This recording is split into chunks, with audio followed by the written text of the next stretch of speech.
Hey. Hola. Okay. Please introduce yourself. My name is GiancarloMontes. I'm a junior photo major. Junior photo major. Where are you from? I was born in Washington, D.C. My mom was born in Buenos Aires in Argentina. And then my dad was born in Puerto Rico, San Juan. Nice. He moved to New York when he was a kid, and then my mom moved to California when she was 25. Okay. Yeah. And then they both met in D.C. Nice. How do you incorporate your community, your descendancy on your work? Or how have you started doing it? Yeah. Well, one way that I began was actually using like symbols of the culture, like with the Malta bottle, Yeah. classic, Classic. the plátanos, and then I guess this image had like a lot of importance to me. This is a family picture of my brother and my sister, and that's my dad dressed up as Santa. So, like, a story that I was talking to with my mom about was, or I was actually talking to a teacher about at what point we realized, like, Santa wasn't real. And he was saying how his kids are still, like, convinced that Santa's real, and I was like, yo, I knew day one because I asked my mom, like, why Santa was black. I saw Santa at the mall and, like, on TV and stuff. And Santa was never black. So that was the first indication. So I wanted to use that image to kind of like begin that conversation about the differences that I felt growing up, which is less related to like Latin Americanness, but it is involved. Yeah, because these works are mostly an analysis of yourself as self-portrait, but kind of trying to investigate about yourself, and it incorporates your sexuality, your community, the Latino Hispanic community, descendancy you have, and so many other aspects of it too, and it's all in a collage that type of way. Because it's like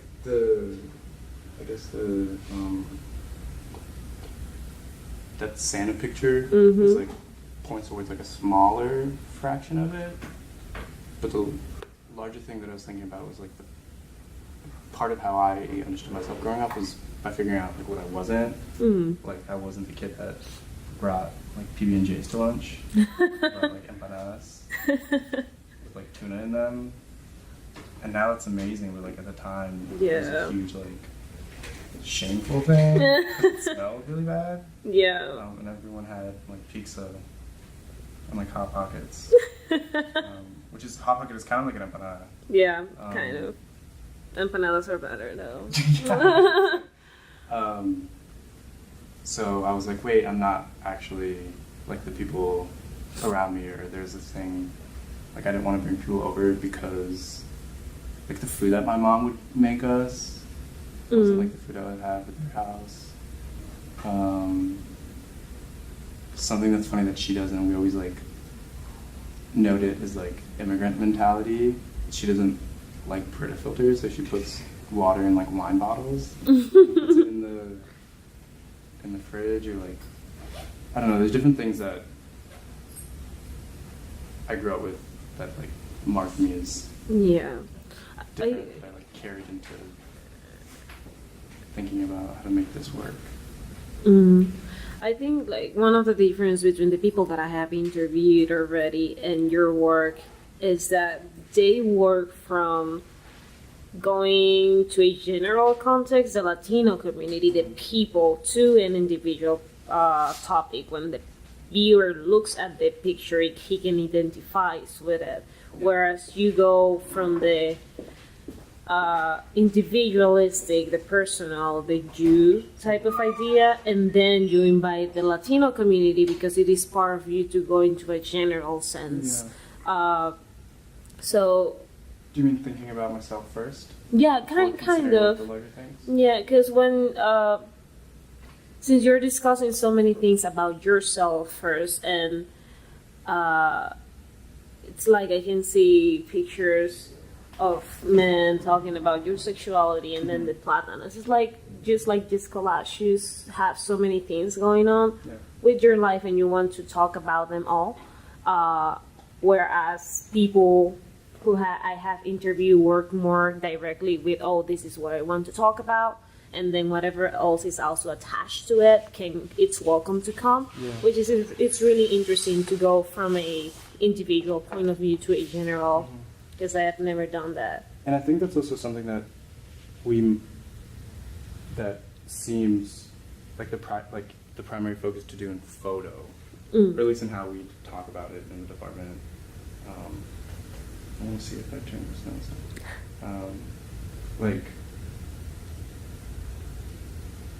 we have learned to, or the conversation that happens around how to like create a series within the photo program, there's an emphasis on like us as authors. Thinking about personal history is a huge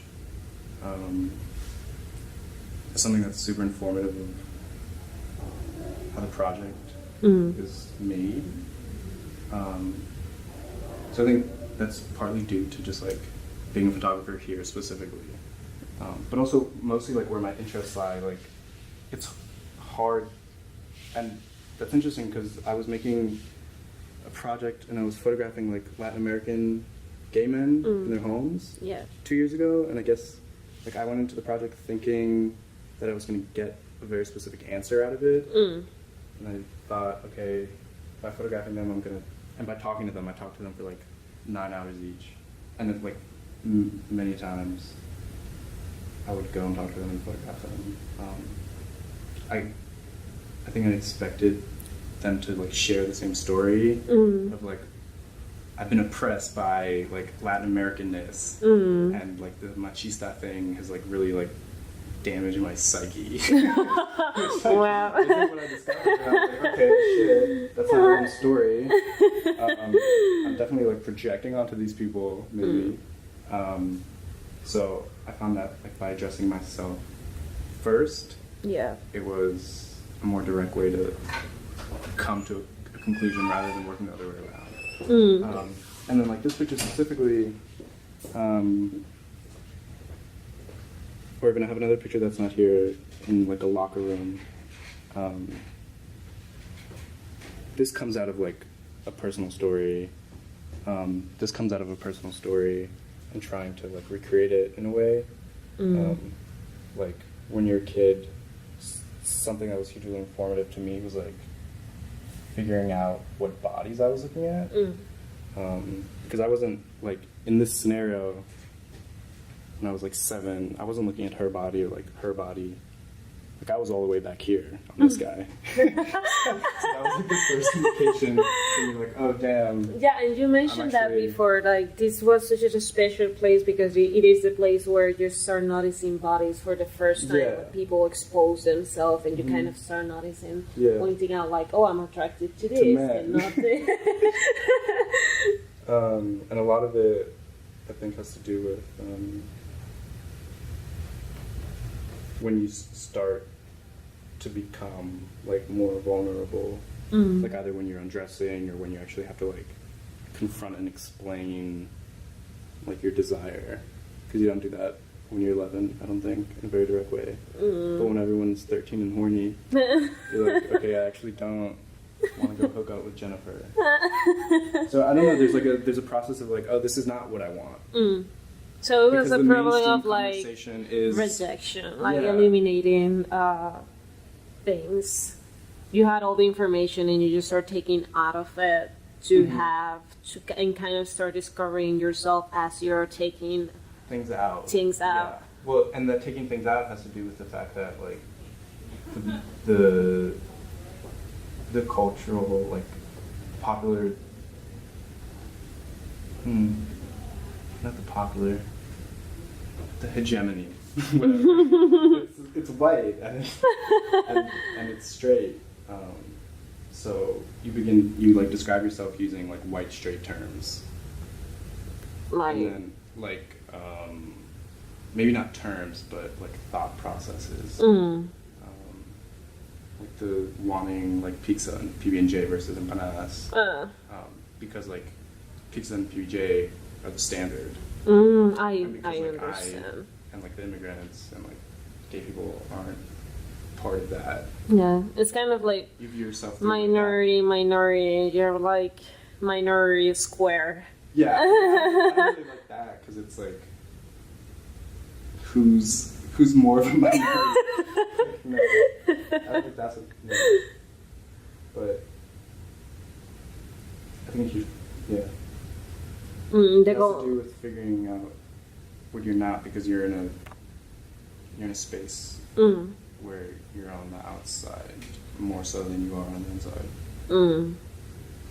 I thought that idea of taking away things that you didn't identify with work really well with the collaging, for example, because you have It's like reconstructing. reconstructing and organizing kind of thoughts in your head, and it is interesting that even though your reflection is in some of these pieces, we don't ever get to see your face because the reflection, what is the identity of you, are all these memories and all these thoughts. Which is why this is kind of an important step because that is me.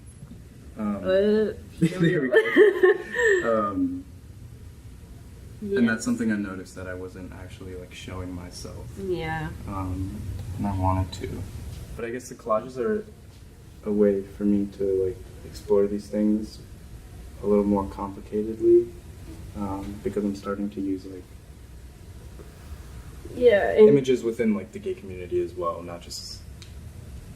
Yeah, and you have like You can a feel like you're picture on the on the outside. composition, and then a picture was digitally put it there, and then another that is pinned to the physical paper, and then another one that is collaged into the collage that you took a picture of, and that is so many steps you thought. But like I think that's also how you experience your identity too. Yeah, building up and Yeah. rechanging, and Because it's like, and that relates to Latin Americanness too, because it's like, I'm not from Argentina, I'm not from Puerto Rico, so I feel weird when I go there, and then I don't necessarily feel like comfortable at home in suburbia.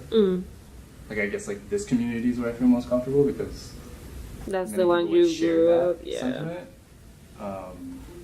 But yeah, I don't like going to Buenos Aires. I don't like going to Puerto Rico. It's super fucking like they gender a lot. My sister said it. She was like, "There aren't gay people in Argentina." I was like, "That's not true." Number one, there's like not space for them to exist openly. Maybe is a better way of putting it. I see. So there's. How did that relate?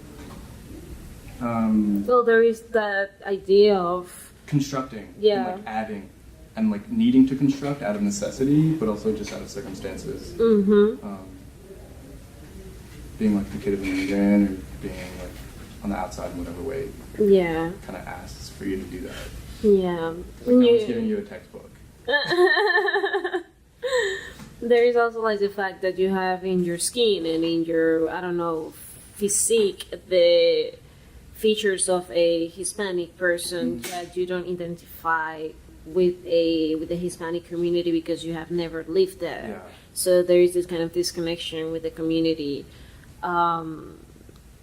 What else was I gonna say? There is also the idea of you trying to find yourself. Like, do you feel any guilt by, oh, I am this, yet I don't feel like this? No.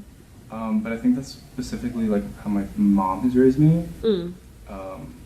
Because she also underwent that process. Like she doesn't like Buenos Aires for different reasons. Because it's dangerous and she didn't really feel safe, so she left. I mean, that's like a simple way of describing like her process, but she raised me to not, like, we weren't like, yeah, we're Hispanic. Patriotic Yeah, type not of. patriotic at Yeah. all. So I don't feel any guilt thinking about the fact that I'm not one thing or another. But there's like this chameleonness thing that happens. Mm. I don't know if that's like specific to her, specific to immigrants, where it's like adjust yourself to succeed. Mm-hmm. Which is kind of like the conversation that's going around like about code switching. I mean, just like shifting the way that you speak in different environments so that you have like social mobility. Yeah. Is in my opinion Yeah. not like a great thing, and it's like damaging to The person the itself. person, and it's also like we should be able to speak how Mm-hmm. we speak and not have to like split ourselves. But Yeah. I what she raised me heard was like, do what you need to fucking do to make it. to make it work, because Yeah. you can't be that specific way in a workplace. But that's also like she's 50. You know? That reminds me of a friend of mine in freshman year. He's from Guatemala, is it? I think, and his parents are from Guatemala. He was telling me, oh yeah, when I was little, my parents would not talk in Spanish to me because they didn't want me to speak Spanish and then speak English and then have an accent in English. They wanted me to look, talk, think as an American, so I could so I could blend in within the community. And I was thinking, well, that's kind of fucked up. You think? But it does happen, and my mom says it too. Like when she wants something out of people and she's interacting with someone that's Latin American, she won't speak Spanish to them because she's like, I'm going to create a barrier so that like you don't think I'm your friend. Which again, it's weird, and I talk to her about it. It's kind of bizarre too. Yeah, it's like you don't. There's different approaches. Hers and I think mine are both just like adjust depending on circumstance, and there's not much attachment to like one thing or another.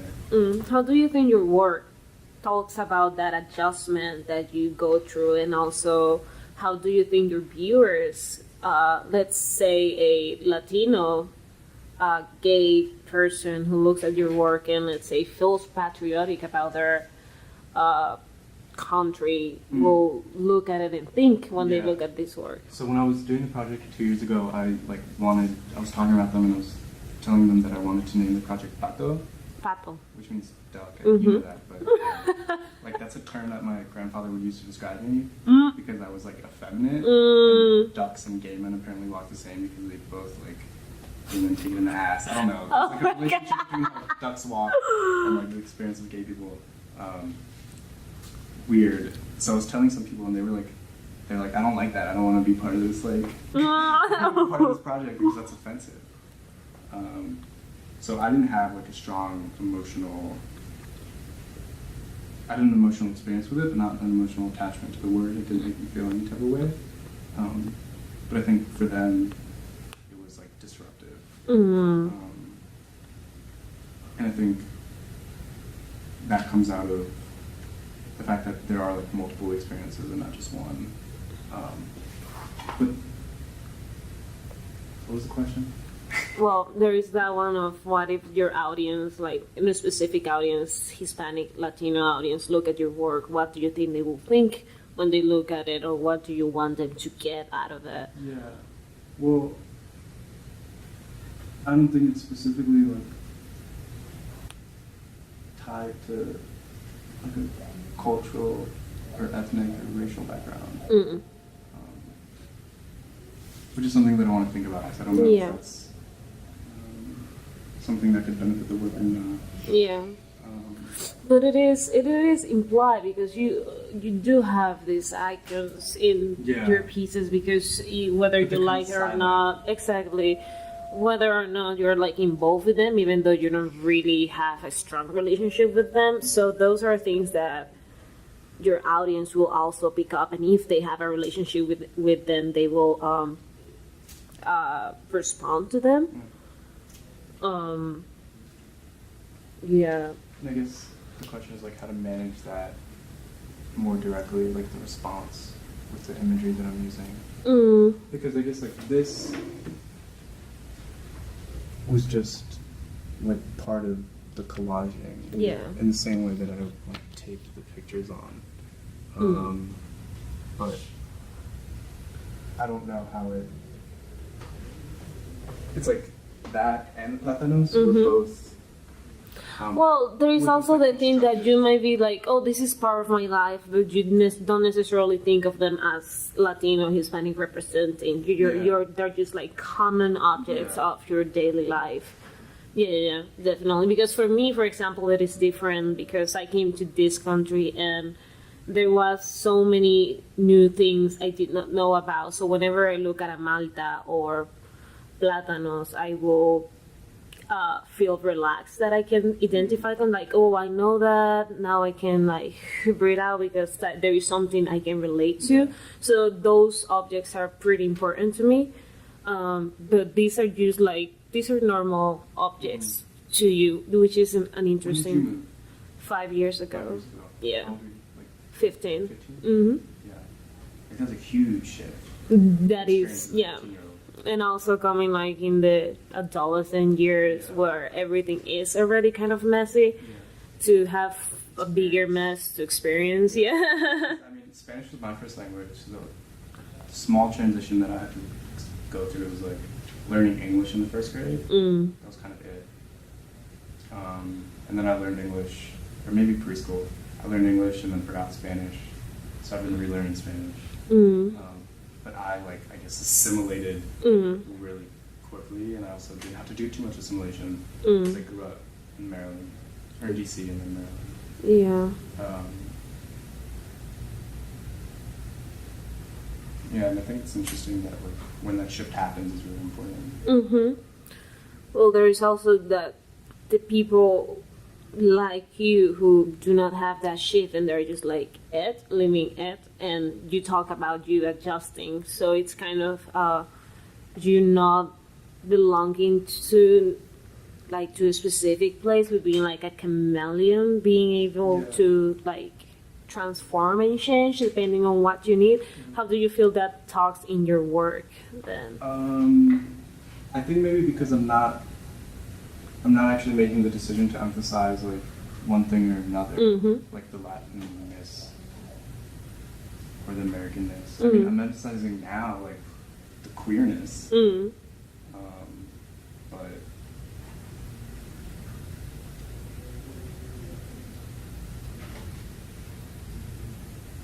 there's like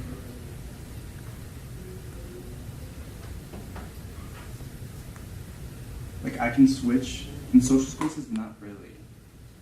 Like I can do fine, like in Argentina, but like they're not gonna be like, oh, you're Argentine.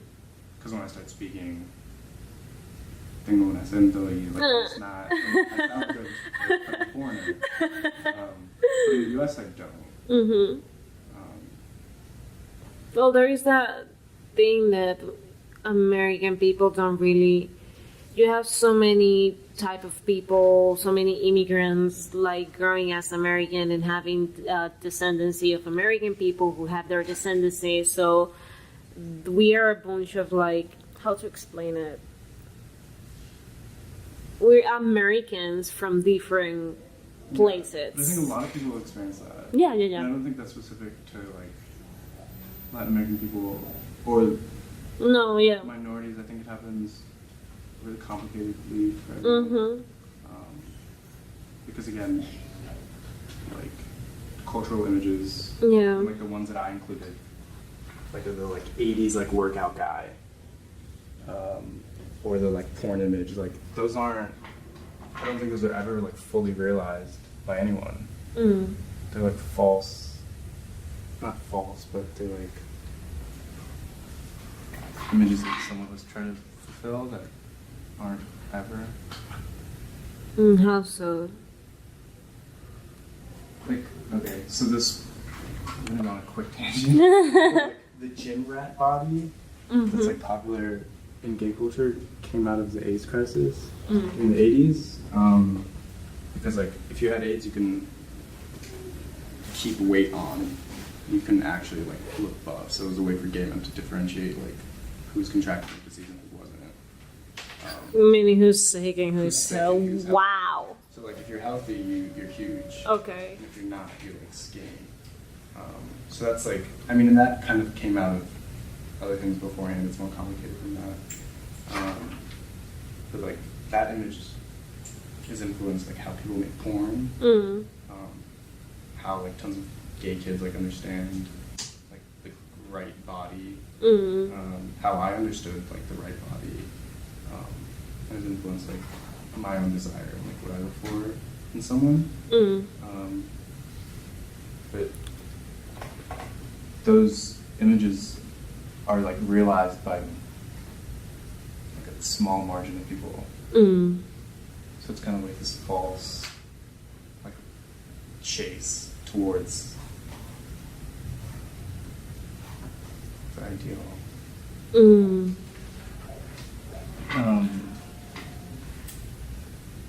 I keep getting lost with your questions. That is not my fault, Giancarlo. No, it's not. It's your question. Well, they're really. It's a really interesting concept, and you are working in so many different little things that they might not work in specifically on it, like specifically on the queer community, specifically on the Latino community, specifically, let's just like And I they think I be want to, huge. like, be that specific. You want it? I don't want to. Oh, okay.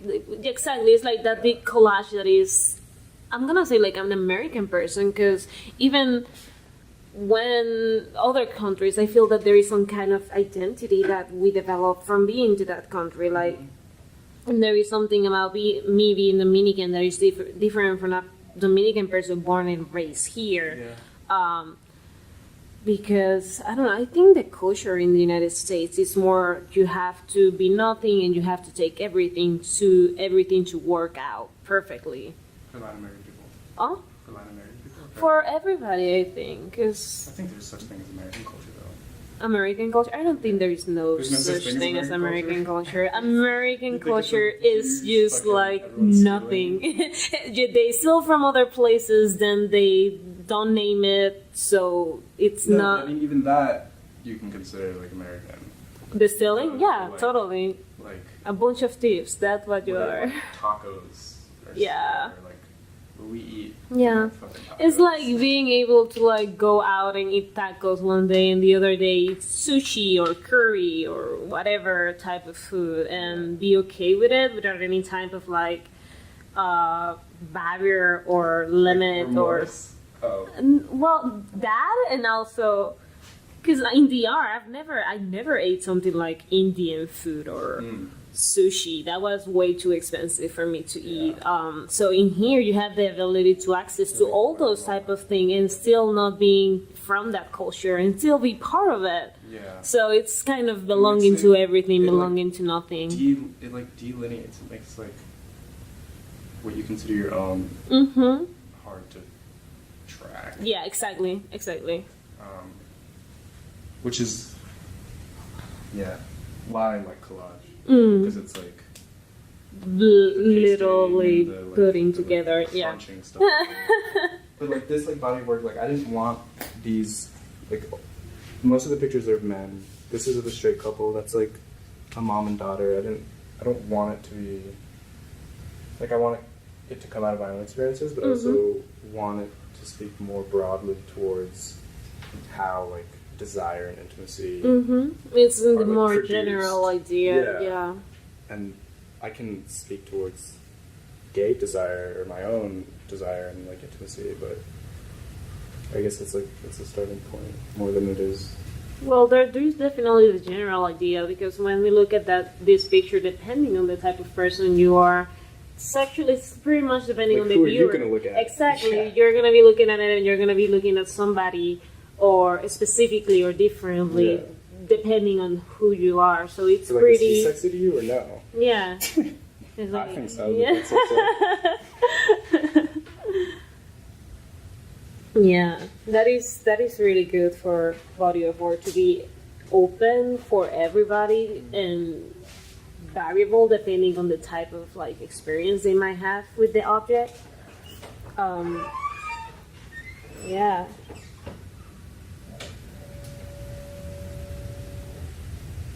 You asked something earlier that I think I dodged, What? which was like, how does the chameleonness translate into the work? Well, yeah, the adjusting, chameleonless, yeah. I think what it's done for me is like nurtured a way of thinking that tries to, that in a way that I try to like normalize myself. Mm-hmm. And I actually talked to my friend who's an actor, and he's like, that's like what our teachers tell us to do, is like, don't be too masculine, don't be too feminine, just try to reach like a flat line so that you can adjust for different roles. And I think because I've grown up thinking that way, there's been a lot of like,